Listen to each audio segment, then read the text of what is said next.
नमस्कार, मैं एस्ट्रोलॉजर श्री सोमुख। स्वागत है आप सभी का एस्ट्रो यूनिवर्स चैनल पे। आज हम ऐसे विशेष चीज़ के बारे में जानकारी लेंगे जो कि बहुत ही अनोखा है और आप सभी में उत्सुकता बनी रहती है इस विषय को जानने की।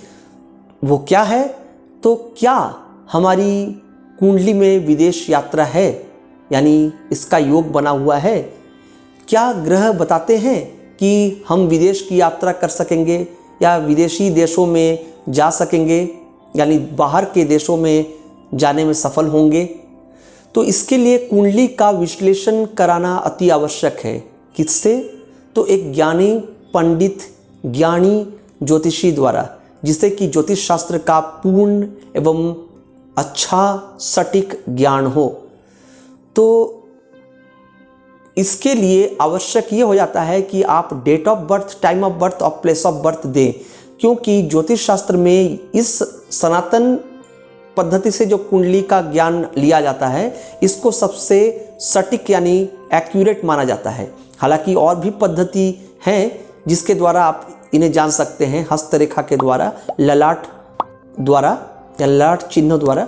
लेकिन सबसे इम्पॉर्टेंट बात यहाँ ये आ जाती है कि आपकी कुंडली में जो भाव ज़रूरी है वो है क्या।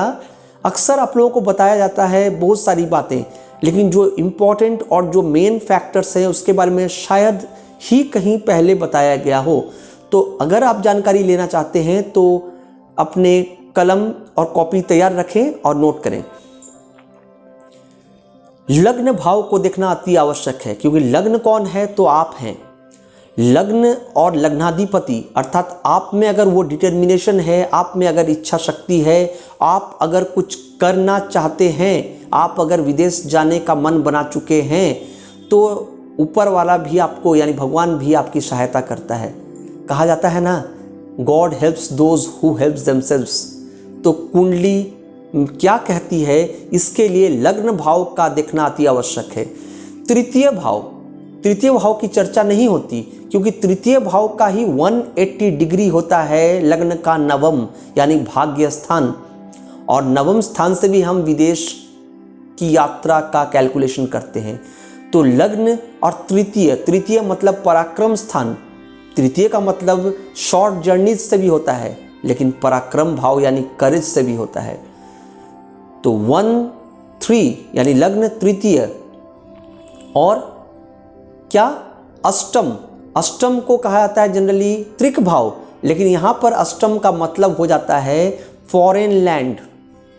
आकस्मिक तरीके से आपको मौका मिला बाहर जाने का, तो क्योंकि ये सब योग तैयार होते हैं, अचानक से ही बनते हैं, कोई बहुत प्री प्लान करके फॉरेन नहीं जाते। उम्मीद करता हूं ये बातें आपको सटीक लग रही होंगी, स्वयं आप विचार कीजिए इस चीजों का।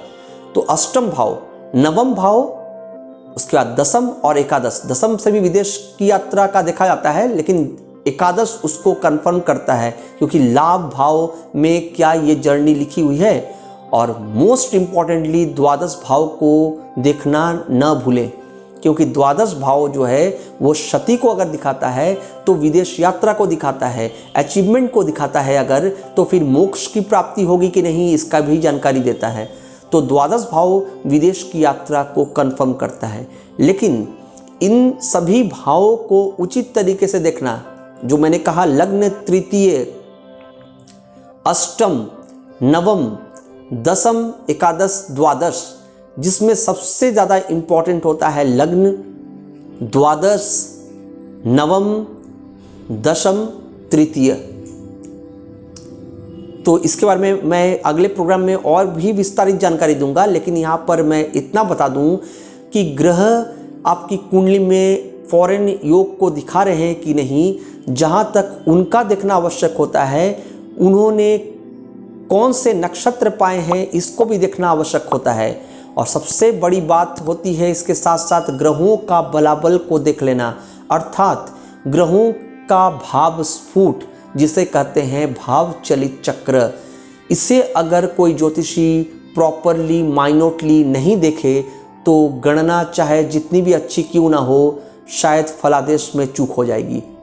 और महादशा, अंतरदशा, प्रत्यांतर दशा, सूक्ष्म दशा, प्राण दशा, इन दशाओं का ज्ञान एक ज्योतिषी को होना चाहिए। इसके साथ साथ गोचर फल में शनि कहाँ से गुजर रहे हैं, यानी शनि का जिनको हम कहते हैं डेस्टिनी एंड डिवाइन लॉर्ड, जिन्हें हम कहते हैं ग्रह महाराज, उनकी स्थिति गोचर में कहाँ है, कहाँ से गोचर कर रहे हैं, इस हिसाब से कैलकुलेट करके देखा जाता है कि एक इंसान यानी एक मनुष्य की कुंडली में विदेश योग बना हुआ है कि नहीं, यानी विदेशी धरती में वो जा सकेगा कि नहीं।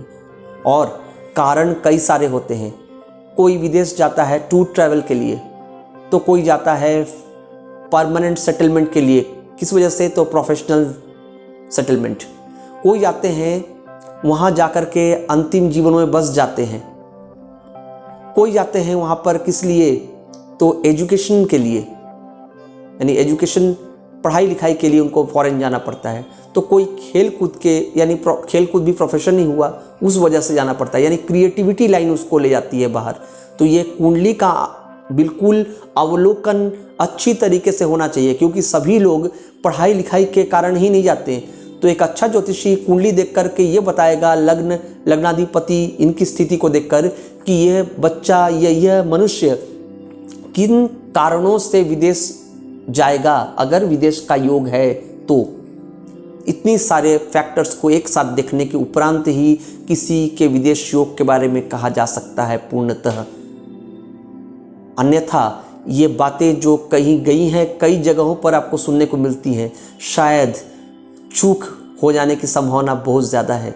क्योंकि ज्योतिष शास्त्र अगर इतना आसान होता, इतना छोटा होता, तो मैं स्वयं आप पर विचार छोड़ रहा हूँ कि फिर ज्योतिष शास्त्र को सामुद्रिक शास्त्र नहीं कहते।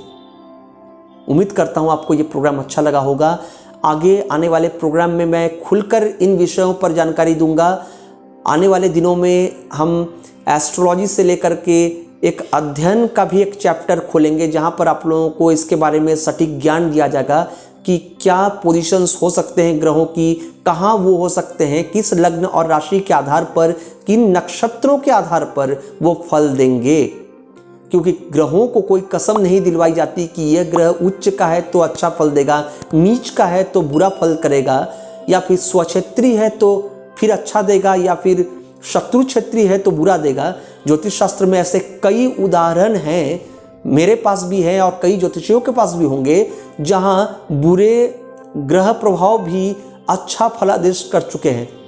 यानी जहाँ ग्रह का पोजीशन बुरा है और वहाँ लाइफ आपको अच्छा दिखने को मिलेगा, और उच्च ग्रह के फल भी किसी किसी को प्राप्त नहीं हो सके हैं। कई कुंडलियों में ऐसा देखा गया है, क्योंकि ये रटा रटाया चीज़ नहीं है, इसमें बहुत ही डेप्थ में जाने की चीज़ है। बहुत सारी ऐसी बातें हैं जो साइंटिफिक तो है ही, मैथमेटिकल तो है ही, इसके साथ साथ माइथोलॉजिकल, और वहाँ पर और भी अंदरूनी कुछ कारण बन जाते हैं। तो ऐसा क्यों कहा जाता है ऐसा, ये भी मैं बताता चलूँ आपको।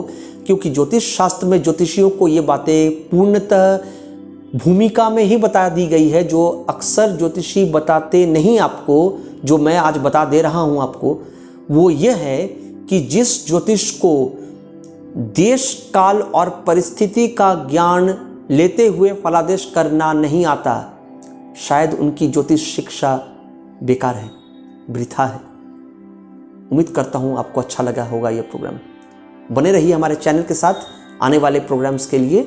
और अगर सुझाव हैं, कुछ सजेशंस हैं, तो कमेंट बॉक्स में, कमेंट सेक्शन में ज़रूर लिख करके हमें दें, और हम कोशिश करेंगे उस आधार पर अगला प्रोग्राम करने की। नमस्कार।